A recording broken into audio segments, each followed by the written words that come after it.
Let's freaking go. Let's see it. This is your weekend. Put up or shut up. You want to start, praising people because you got on the podium? Yippee frickin' do. You want to try and, boost some morale within the team or something? This is the weekend. If Ferrari wants to win a race, this is it. This is the only opportunity they're going to have. Plain and simple. Welcome to the Paddock F1 with Greeny and the cheese. We're caffeinated. We're medicated. It's a podcast by fans for fans. Your dose of F1 news. All the races, all the tracks, and all the drama. Coming up on today's show.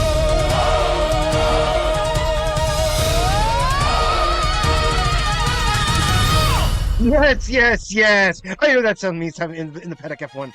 Greeny and the cheese. There's no race this week, but we do have one next week. So that means it's time for another In the News special. In the news. We are caffeinated. We are medicated. Good day, Sir Michael. Hours away as the drivers are pulling up to Monte Carlo right now.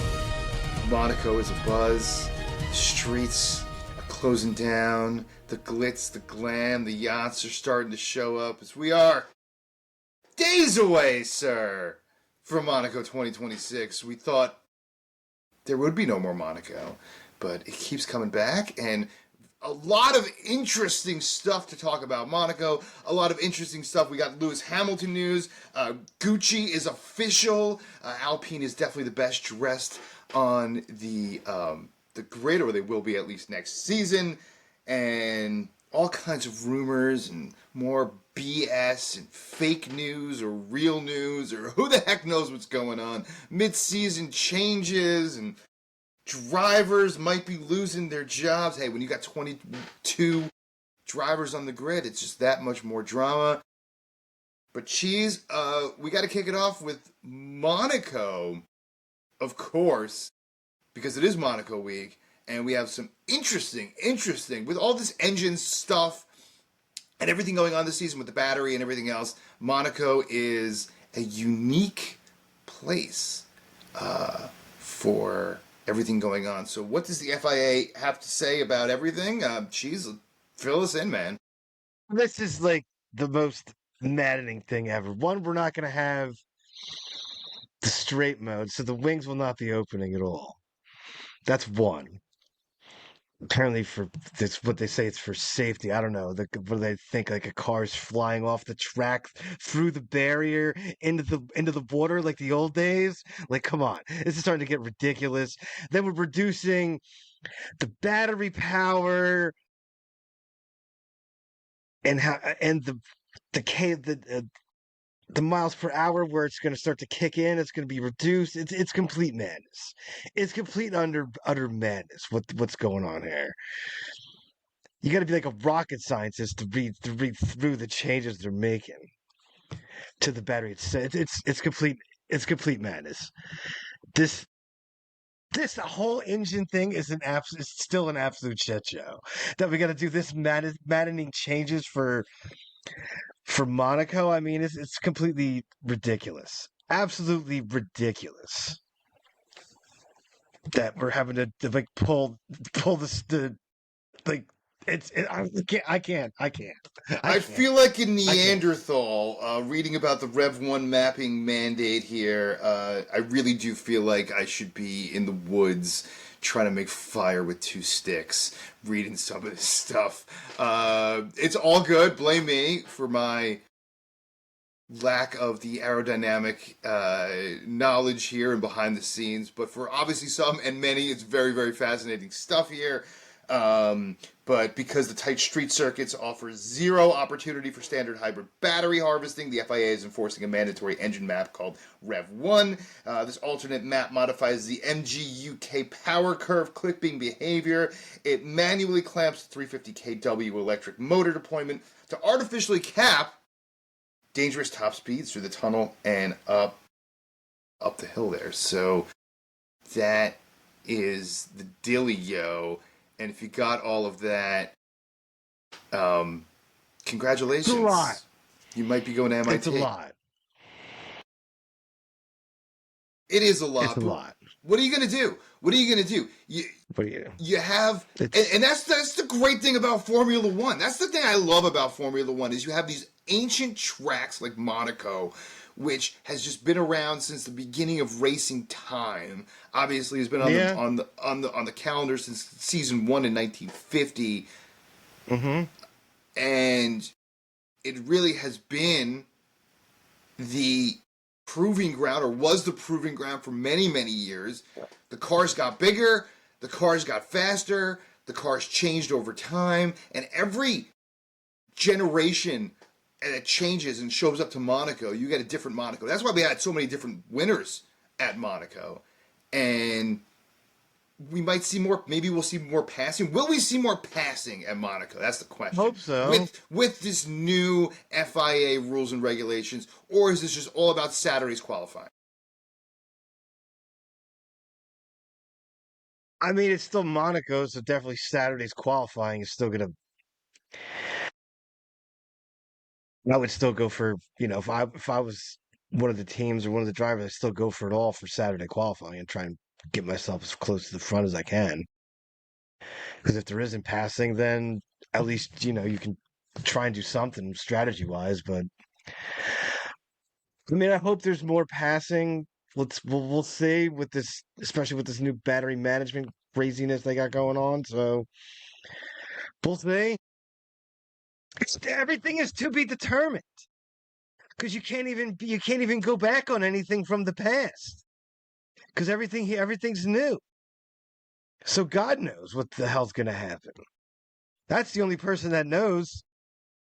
That's it. Everything only else the Lord and maybe and some racing dude gods. in Vegas. That's about it.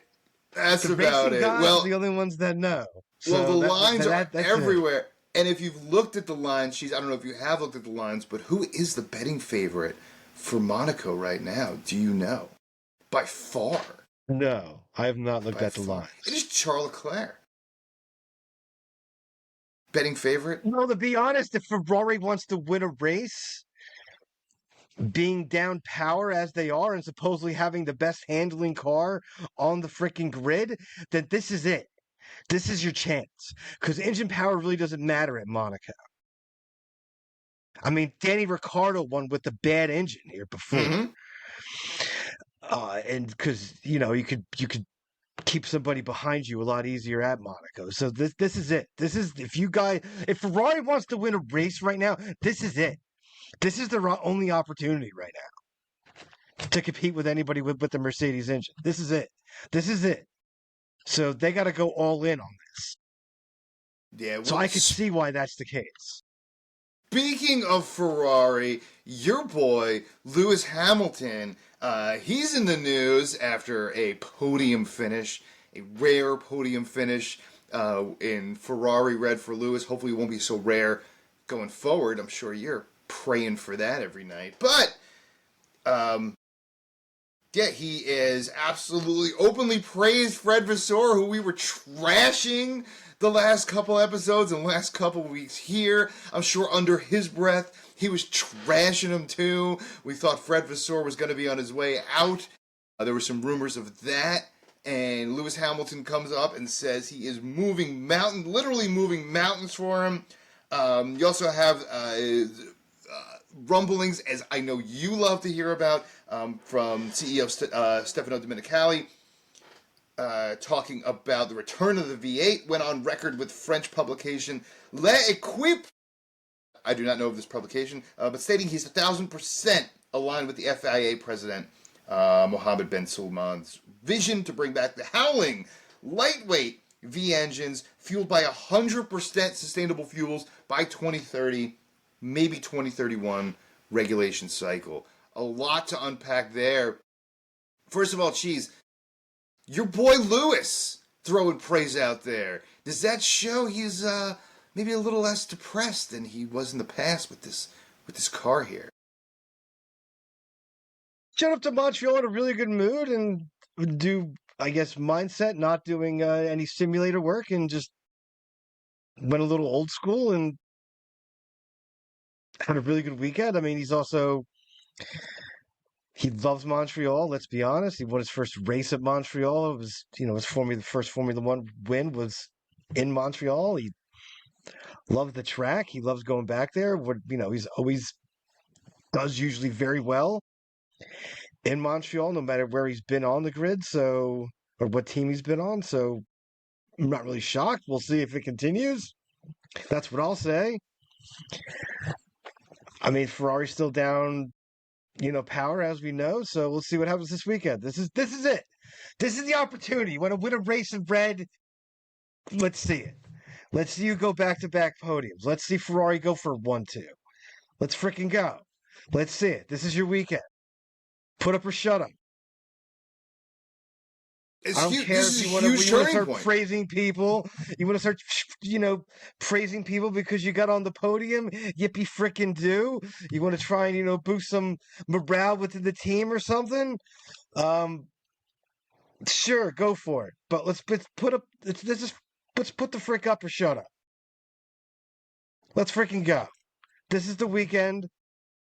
If Ferrari wants to win a race, this is it. This is the only opportunity they're going to have right now. Being down power. Plain and simple.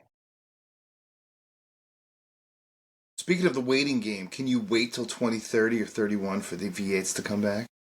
Not really, no, but I guess I'm going to have to.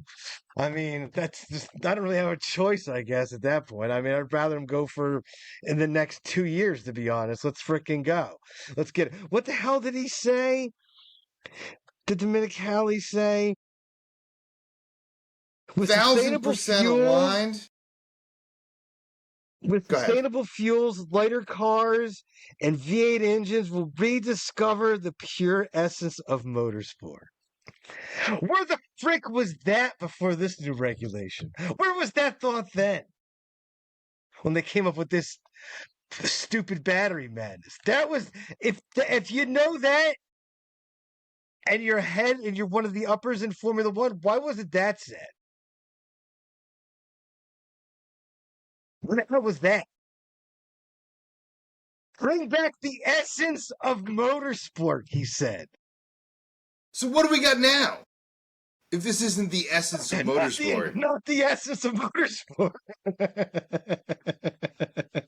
Apparently, a little slip of the tongue by President Domenicali there. All right. We're moving on as we have a packed show in here. The glitz, the glamour. I guess this is a perfect week to announce Gucci's alignment with Alpine. We, I guess, have a new best dressed livery on the track, at least. I don't know how much it's going to help Alpine's performance, but it will help them look a lot better. As we reported before, looks like it's a multi-year deal estimated between $50 million and $150 million annual. That's a huge gap. But I guess we'll find shed in the pink accents for the Gucci style and that Gucci green and that black and gold that we all know. How you feeling about the Gucci? I think it's why the hell not? Why not? Why not? Get your fancy stuff out, put it on the grid. Why the hell not? It's Formula One. Let's go. Let's go. It'll look good. That it's gonna look good. That livery's gonna look good. I can't wait to see that. Because usually when they roll out the liveries and they start rolling out, the yearly liveries and they make it like a big hubbub deal now with the whole big shebang and shit now, which is it's kind of ridiculous. Because I will actually be interested in that review. That'll be the only one. Because everything else is pretty much what you expect anyway.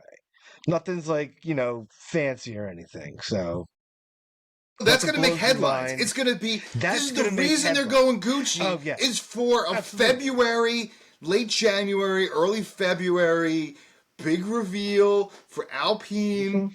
Mm-hmm. They know what they're doing. They're going from Pepto-Bismol pink to Gucci. I mean, that is a hard right turn, dude. I mean, that is a hard turn if I ever heard one. To the black, gold, green and red. That's going to be one hot livery. I'll just say that. I'm Yeah, very it's going to interested be a to see big what day that's for going to them. look like. It's going to be hot stuff. Speaking of hot stuff, we'll stick with the fancy cars and the fancy labels, as we had Fernando Alonso rolling up in that 918 Porsche Spyder, multi-million or $1,000,000+ car, turning some heads. So a lot of glitz and glam here as we enter Monaco, as expected. Yeah, Alonso driving that hybrid hypercar direct from the rival manufacturer to the track. So, where's he driving a? Should be driving an Aston Martin.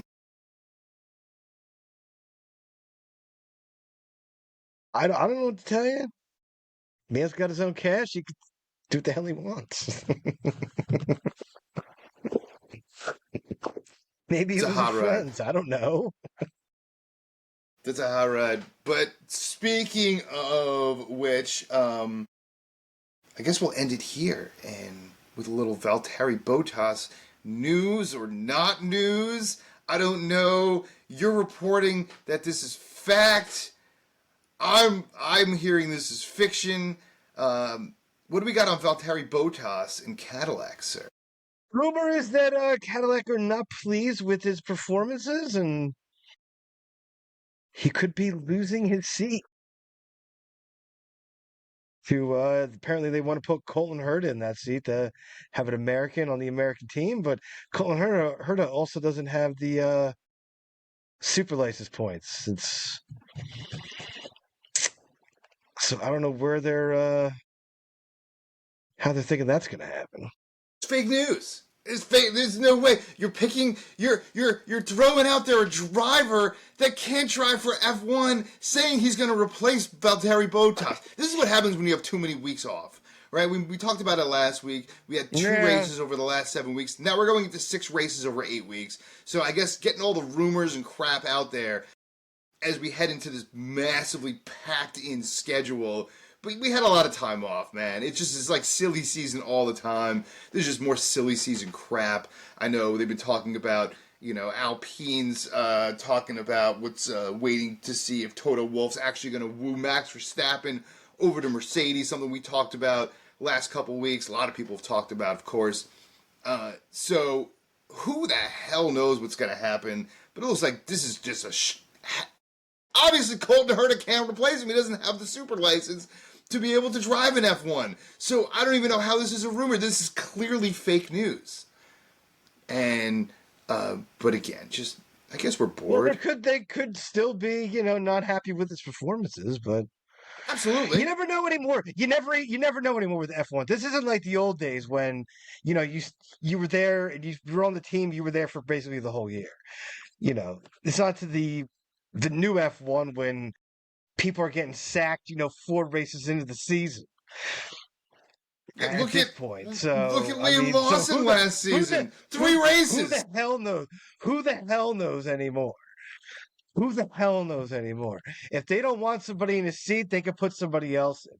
I mean, I've also heard that Duhan was eyeing that shit too. So, because he wants back in Formula One. So who the hell knows anymore? If you're not performing and the team isn't happy with your performances, unless you're big time driver, your ass is in the hot seat. Plain and simple. There's only a few drivers that you could say would not be in the hot seat on the grid. Everybody else is probably in the hot seat.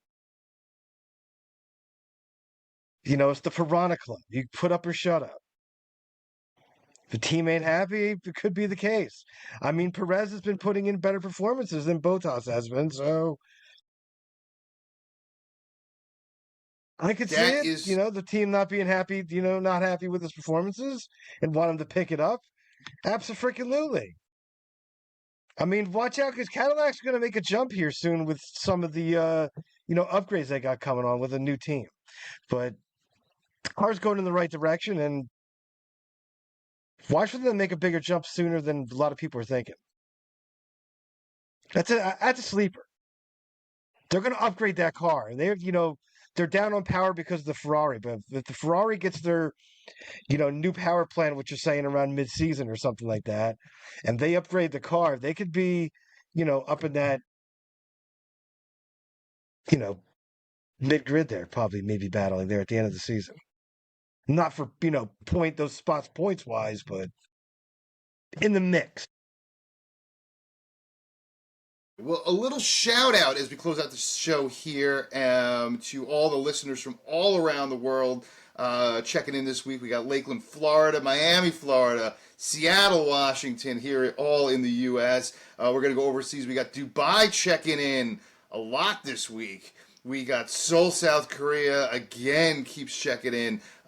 Bridgewater, Somerset in the UK, always checking in. That crew. St. Louis, Missouri, again. Cranston, Rhode Island. Singapore, and so many more from all around the world. Love always checking in. If you want to hit us up via email, hit us up in thepaddockusa@gmail.com, thepaddockusa@gmail.com. And of course, we'd love for you to check us out on YouTube. Subscribe if you haven't already. Every subscriber counts as we are pushing our way towards the 4-digit subscribers here. We got a long way to go, though. So we need your help. So help us out. Thank you all for listening. Say what you got to say, brother. See you guys Sunday. It's Monaco week, baby. Let's go. Let's go. Let's see some passes. Please. Please.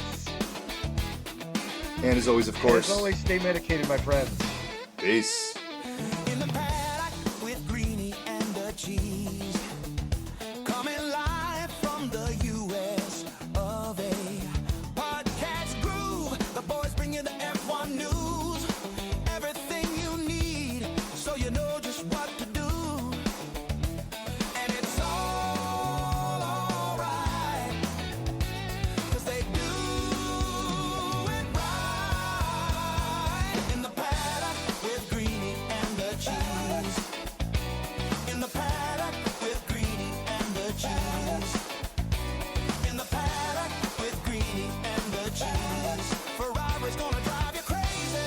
Mad Max, he's so amazing. Yeah. McLaren, Merc, Haas and more. In the paddock with Greeny and the cheese. And they know their way around the track. When you need the facts, you can trust them. They won't steer you wrong. Always right on time. They know their way around a microphone. And it's all right, 'cause they do it right. In the paddock with Greeny and the cheese.